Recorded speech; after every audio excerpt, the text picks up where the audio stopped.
देखिए, बिल को लेकर जिस तरह से समाज में भ्रांति फैलाई जा रही है सॉरी, मैंने बिल को पढ़ा है।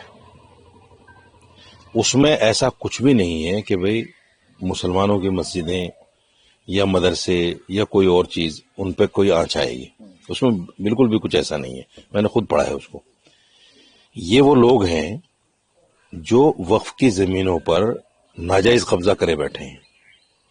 पर्सनल बोर्ड के लोग, जमीयत उलमा हिंद के लोग, ये वही लोग हैं। जितने भी पर्सनल बोर्ड के मेंबर हैं, असदुद्दीन अवैसी से लेकर एक फजलुर रहमान मुजद्दिदी साहब हैं, राजस्थान में उनका बहुत बड़ा एक कॉलेज चलता है, मेडिकल कॉलेज, वो सारा वक्फ की जमीन पर है। असदुद्दीन अवैसी की बहुत सारी जगह, हजारों गज जगह बीघों के हिसाब से उसने कब्जाई हुई है। और दूसरे मेंबर हैं बहुत सारे। जमीयत जो है एक ऑर्गेनाइजेशन है, उसके एक ऑर्गेनाइजेशन के दो सदर हैं। एक मौलाना महमूद मदनी सदर है और उसी के सदर मौलाना अरशद मदनी है। पहले आईटीओ पे मस्जिद अब्दुल नबी पे एक ऑफिस हुआ करता था, वो भी करोड़ों रुपए की जगह है, उस पर नाजायज कब्जा है, बोर्ड की जगह है। फिर इन्होंने 1 बीघा जगह आईटीओ पे थोड़ा सा दूर हटके, जहां पैर रखने को जगह नहीं मिलती, 1 बीघा जगह वक्फ बोर्ड की फिर इन्होंने कब्जा ली और जमीयत उलमा के नाम पे। तो ये वो लोग हैं जो वक्फ की जगह कब्जा करे बैठे हैं। इनको डर लग रहा है कि सरकार ये जगह हमसे न छुड़वा दे। अगर आप इतने ईमानदार हैं तो आपको तो पहले ही जगह वापस करनी चाहिए कि भाई हम ये जगह वक्फ बोर्ड को देते हैं। अगर आज का सर्किल रेट के हिसाब से उनका किराया लिया जाए तो एक जगह का 10 लाख रुपए महीना होगा कम से कम। इतनी प्राइम लोकेशन है। पुलिस मुख्यालय जो हुआ करता था पहले, उसके बिल्कुल बराबर में मस्जिद अब्दुल बिल्कुल चौराहे पे है। ऐसे ही वो दूसरी जगह है। तो ये वही लोग हैं जो जानबूझकर मुसलमानों में भ्रांतियां फैलाकर अपने आप को बचाने की कोशिश कर रहे हैं। हालांकि ये बिल मुसलमानों के खिलाफ नहीं है, लेकिन मुसलमानों के खिलाफ इसको बताया जा रहा है। विपक्षी पार्टियां इसमें इन्वॉल्व हैं, लगी हुई हैं और ये बता रही है कि हाँ, ये मुसलमानों के खिलाफ है। आपने देखा अखिलेश यादव ने कैसे अपोज किया उसको। असदुद्दीन अवैसी ने तो बिल की कॉपी फाड़ दी, क्योंकि वो असल में क्या है, उस वक्फ की जगह को कहीं ना कहीं मुसलमानों की नजरों से बचाना चाहते हैं। इस तरह के प्रकरण करके पार्लियामेंट में, अच्छा मुसलमान थोड़ा जज्बाती है, मुसलमान इन चीजों को जज्बाती लेता है और ये देखता है कि ओहो असदुद्दीन अवैसी तो हमारे लिए आवाज उठाता है, और इतनी सख्त आवाज के बिल ही फाड़ दी। तो कल से जो है बड़ा हंगामा है असदुद्दीन अवैसी को लेकर मुसलमानों में कि भाई इतना बड़ा बहादुर कोई आदमी नहीं है। लेकिन जब उनके सामने ये सच्चाई जाएगी कि ये आदमी वक्फ की सबसे ज्यादा जमीनों पे काबिज है, इसके जो स्कूल कॉलेजेस हैं, इसके जो जितने भी प्रोग्राम हैं हैदराबाद में, वो तकरीबन 80% वक्फ की जमीनों पे है। तो ये मुसलमानों के सामने जब ये चीजें आएंगी, और मुसलमानों को सोचना चाहिए, कोई भी पार्टी हमारा फेवर क्यों करेगी, इसलिए कि उनको वोट चाहिए। कांग्रेस, समाजवादी पार्टी, बसपा, ये सब हमारी उस पे तो जिंदा है, हमारे वोटों पे। अगर मुसलमान वोट ना दे इनको तो इनके पास क्या है, कुछ भी नहीं है।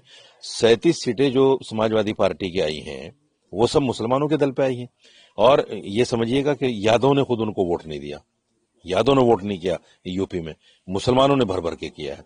आप दिल्ली में देखिए, दिल्ली में जितनी सीटें केजरीवाल को आई हैं वो 74% जो मुसलमानों ने वोट किया है उसकी वजह से आई हैं। नहीं तो अगर ये मुसलमान वोट नहीं करते उसको तो 0/0 हो जाता। तो ये सारी पार्टियां मुसलमानों के दम पे जिंदा हैं। हाँ, एक चीज जरूर हुई है, कुछ पार्टियां और हैं जो एनडीए में हैं, वो भी मुसलमानों के दम पे हैं, उनका चेहरा भी बेनकाब हो गया। जैसे जेडीयू है, दल बदलो चाचा, वो भी बेनकाब हो गए आज, क्योंकि मुसलमानों का वोट लेते हैं और मुसलमानों का वोट लेकर मुसलमान के साथ खड़े हुए नजर नहीं आते, हर जगह उनको पीछे छोड़ देते हैं। तेलुगु देशम पार्टी मुसलमानों की वजह से आई है, आरएलडी यूपी में मुसलमानों की वजह से आती है, मुसलमानों का वोट है। ये ऐसी पार्टियां हैं जो बेनकाब हो गई मुसलमानों की नजरों में। हालांकि मैं फिर उस बात को कहता हूं कि इस बिल को लेकर मुसलमान किसी भ्रम में न रहे। ये बिल मुसलमानों के खिलाफ नहीं है। मैं भी इस बिल के खिलाफ था, लेकिन जब मैंने बिल को पढ़ा तो मुझे कुछ इसमें नहीं लगा। देखिए, वक्फ संशोधन बिल ये नया नहीं है और इससे पहले भी कांग्रेस की गवर्नमेंट थी तो उसमें भी 4 से 5 बार संशोधन हुआ और ये 100 साल पुराना बना हुआ कानून है, कोई नया कानून नहीं। ऐसे ही वक्फ में भी आज मोदी साहब की गवर्नमेंट है, उनकी गवर्नमेंट में संशोधन हो रहा है, तो ज़रूरत थी इसलिए संशोधन हो रहा है। तमाम ज़मीनों का सही इस्तेमाल किया जाए और जायज़ तरीके से होने वाली आमदनी गरीब कमज़ोर मुसलमानों पर ख़र्चा की जाए तो पूरे भारत में एक भी मुसलमान गरीब नहीं मिलेगा। भारत के मुसलमानों की गुर्बत ख़त्म हो जाएगी। वक्फ संशोधन बिल 2025 संसद के अंदर लोकसभा में टेबल हो गया है और इसके ऊपर अब राजनीति और बयानबाजी शुरू हो गई है। पूरे देश से अलग अलग प्रतिक्रिया निकल के सामने आ रही है। बरेली में हम मौजूद हैं, मौलाना साहब हमारे साथ हैं, मौलाना शहाबुद्दीन रिजवी बरेलवी, ऑल इंडिया जमात एसोसिएशन के हेड हैं। सर, ये जो बिल टेबल हुआ है इस पर कई सारी बातें निकल के सामने आ रही हैं। एक मुस्लिम होने के नाते, मौलाना होने के नाते, बरेलवी होने के नाते विशेष रूप से बरेली के लोग क्या सोच रहे हैं और इस बिल में क्या खामियां, क्या खूबियां हैं?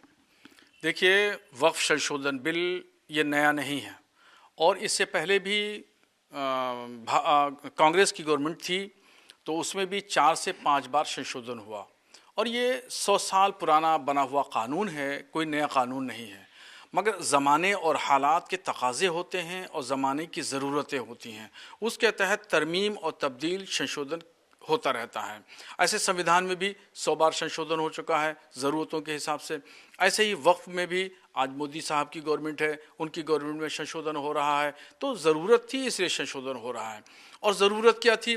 वो ज़रूरत ये थी कि वक्फ बोर्ड जितने भी हिंदुस्तान में हैं और ख़ास तौर पर उत्तर प्रदेश में वक्फ बोर्ड, तो ये लोग जो थे चेयरमैन, मेंबर और संबंधित अधिकारी, ये लोग मिल करके करप्शन का इन लोगों ने अड्डा बना दिया था। और हमारे बुज़ुर्गों ने जिस मकसद के लिए इन ज़मीनों को वक्फ़ किया था, उन मकसद में इन ज़मीनों की आमदनी का इस्तेमाल नहीं हो रहा था। और वो मकसद क्या था कि नेक के काम, खैर के काम, जन कल्याण के काम, फलाही रिफाही काम, उन लोगों के लिए जो गरीब, कमज़ोर, लाचार, यतीम और बेवा मुसलमान हैं, उनकी यतीमों की किफ़ालत करना और बेवाओं की सरपरस्ती करना, जो गरीब कमज़ोर लोग हैं उनको आर्थिक तौर पर मदद करना।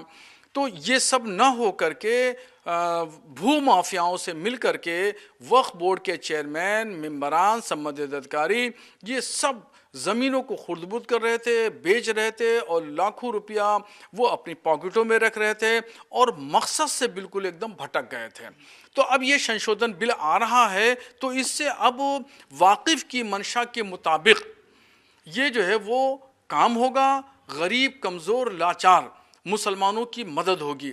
मैं दावे से आपसे कहना चाहता हूँ, बिल्कुल दावे के साथ आपके चैनल के माध्यम से मैं बताना चाहता हूँ कि वक्फ की ज़मीनें इतनी हैं पूरे भारत में, अगर तमाम ज़मीनों का सही इस्तेमाल किया जाए और जायज़ तरीके से होने वाली आमदनी गरीब कमज़ोर मुसलमानों पर ख़र्चा की जाए तो पूरे भारत में एक भी मुसलमान गरीब नहीं मिलेगा। भारत के मुसलमानों की गुर्बत ख़त्म हो जाएगी। और जो आप देखते हैं कि चौराहों पे, रोडवेज़ में, बसों में दाढ़ी वाले और क्या नाम है, बुर्का पोश ख़वातीन, ये ख़वातीन जो भीख मांगती हुई मिल रही हैं, ये कोई भी भीख मांगती हुई नहीं मिलेगी। एक मुसलमान भी भीख मांगता हुआ नहीं मिलेगा। लेकिन सर, आप जो बात कह रहे हैं, कई लोग हैं जो इसका विरोध कर रहे हैं। वो कह रहे हैं कि इससे ज़मीनें छीन ली जाएंगी, इससे जो है हमारी जो पुराने पूर्वज ने हमें जो दान किया था वो ले लिया जाएगा। आप कैसे समझाएंगे उनको, कैसे बताएंगे, क्या बोलेंगे इनके ऊपर?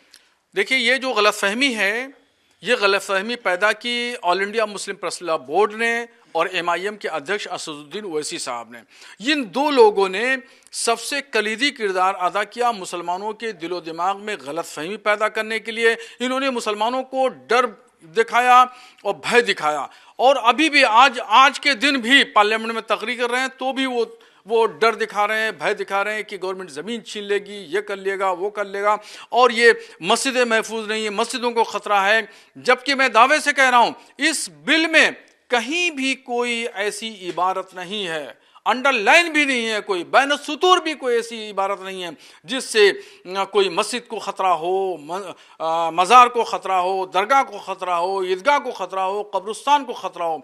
किसी भी मस्जिद, दरगाह ईदगाह को कोई इस बिल से कोई खतरा नहीं है। आप कह रहे हैं खतरा नहीं है, all India Muslim personal law board की तरफ से कहा जा रहा है कि हम विरोध करेंगे, हम सड़क पे उतर के विरोध करेंगे। कई बार कई लोग ऐसा कह रहे हैं कि हम जो है प्रोटेस्ट सड़कों पे आगे करेंगे, उनको आप क्या कहेंगे? मुस्लिम पर्सनल लॉ बोर्ड अपने मकसद से भटक गया है।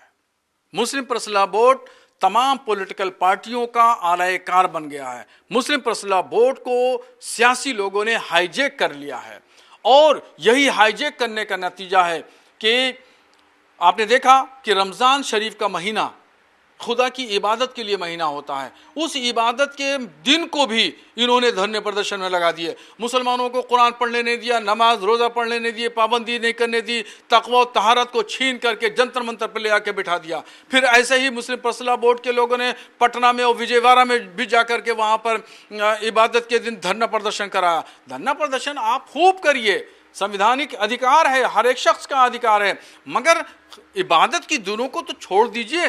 11 महीना पड़े हैं धरना प्रदर्शन के लिए, 11 महीने खूब करिए, मगर रमज़ान का महीना तो छोड़ देते। मगर मुस्लिम पर्सनल लॉ बोर्ड के लोग सियासी लोगों के आलाएकार बन चुके हैं। सियासी पॉलिटिकल पार्टियों ने मुस्लिम पर्सनल लॉ बोर्ड को हाईजैक कर लिया है और बोर्ड अपने असल मकसद से भटक गया है। कैसे भटका हो मैं आपको बताऊं। बोर्ड का जो गठन हुआ था वो गठन ये हुआ था कि खालिस शरई और मजहबी मामलात को बोर्ड देखेगा और गवर्नमेंट के सामने रखेगा। बाबरी मस्जिद अयोध्या का मामला हुआ, एक वकील भी बोर्ड ने नहीं खड़ा किया। ज्ञानवापी मस्जिद बनारस, मथुरा की शाही ईदगाह मस्जिद, जामा मस्जिद शमसी बदायूं, जामा मस्जिद संभल, मौला ज्ञान मज़ार, भोजशाला मध्य प्रदेश, श्रीरंगपट्टनम ईदगाह कर्नाटक, इस तरीके से 12 जगह ऐसी हैं जो हाई कोर्ट में, सुप्रीम कोर्ट में केसेस चल रहे हैं, मगर मुस्लिम पर्सनल लॉ बोर्ड ने अपना कोई वकील नहीं खड़ा किया। तो ये था मकसद असल, वहाँ खड़ा करना चाहिए था, मजबूत दलीलें दी जाती ताकि अपना मौक़िफ़ वाज़ेह होता। ये सब न करके बोर्ड सिर्फ राजनीति कर रहा है। राजनीति कर रहा है। अच्छा, अब तो ऐसा लग रहा है कि आज रात तक जो है इसके ऊपर चर्चा भी होगी, अभी चर्चा हो भी रही थी। कई बार बातें ऐसी निकल के सामने आ रही, राजनीतिक बयानबाजी इसके ऊपर बहुत ज़्यादा हो रही है। वक्फ को लेकर लोगों में कन्फ्यूजन भी है और वक्फ संशोधन को लेकर लोगों में कन्फ्यूजन है। कैसे क्लियर करेंगे लोग और क्या समझते हैं इसको लेकर? देखिए, इस कन्फ्यूज़न को दूर करना चाहिए था भारत सरकार को, और भारत सरकार के जो लोग हैं, अधीन हैं, उनको चाहिए था कि इस कन्फ्यूज़न को दूर करते हैं। चूँकि गलतफहमियाँ बराबर फैलाई जा रही हैं और ये कम से कम 6 महीने से गलतफहमियाँ फैलाई जा रही थी, और उसमें ज़रूरी था कि भारत सरकार को आगे आके स्पष्ट करना चाहिए। जैसे कल किरण रिजिजू ने बयान दिया, उससे पहले होम मिनिस्टर जी ने बयान दिया था, तो ये चीज़ें जो हैं वो बहुत पहले से कही जानी चाहिए थी और बाज़ाब्ता तौर पर मीडिया के ज़रिए वाज़े करना चाहिए था कि गवर्नमेंट ज़मीन नहीं छीने जा रही है, गवर्नमेंट किसी मस्जिद, मदरसा, खानका, ईदगाह, कब्रिस्तान पे कोई हस्तक्षेप नहीं करेगी। इस गलतफहमी को दूर करना चाहिए था। इसमें गवर्नमेंट फेल रही है गलतफहमी दूर करने में, और मुस्लिम पर्सनल लॉ बोर्ड और पॉलिटिकल पार्टियां ये कामयाब हो गई गलतफहमी पैदा करने में। इस वजह से मुसलमान जो है विरोध पे आया। अगर ये गलतफहमी नहीं फैलती तो मुसलमान कोई रोड पे नहीं आता। और देखिएगा अभी होगा, मैं आपको एक मिसाल देके बताता हूँ। CAA डबल कानून नाफिज हुआ, 2 साल पुरानी बात है। कितना शोर शराबा मुल्क में हुआ, हंगामा हुआ, और इन्हीं लोगों ने, इन मुसलमान लीडरों ने और ये क्या नाम है मुस्लिम संगठनों ने और असदुद्दीन ओवैसी साहब ने पूरे देश में घूम घूम करके कहा कि CAA लागू हो गया तो मुसलमानों की शहरियत छीन ली जाएगी, नागरिकता ख़त्म कर दी जाएगी, 2 नंबर के शहरी हो जाएंगे। क्या हुआ? तस्वीर क्लियर हो गई जब कानून लागू हुआ। और मैं खुद जानता हूँ हमारे बरेली में कुछ ऐसे मुसलमान हैं जिनको शहरियत दी गई। इस कानून में मैंने पहले भी कहा था, जब CAA का एहतजाज चल रहा था उस वक्त भी मैंने स्पष्ट किया था कि ये कानून नागरिकता यानी शहरियत को छीनने वाला नहीं, बल्कि ये तो देने वाला है, और इस कानून का मुसलमानों से कोई लेना देना नहीं। अभी आप देख लीजिएगा, आज रात में या कल किसी वक्त पास हो जाएगा बिल। पास होने के बाद में पूरी तस्वीर क्लियर हो जाएगी, और इसका ऐसा ही होगा।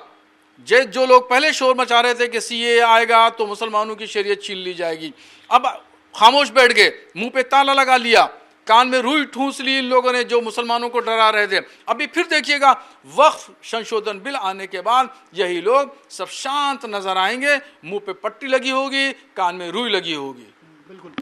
तो ये मौलाना साहब थे जिनका साफ तौर पे कहना है कि एक कन्फ्यूजन था जो पैदा किया गया था, अगर क्लियर किया जाता तो शायद ऐसे हालात नहीं होते और लोग विरोध नहीं करते।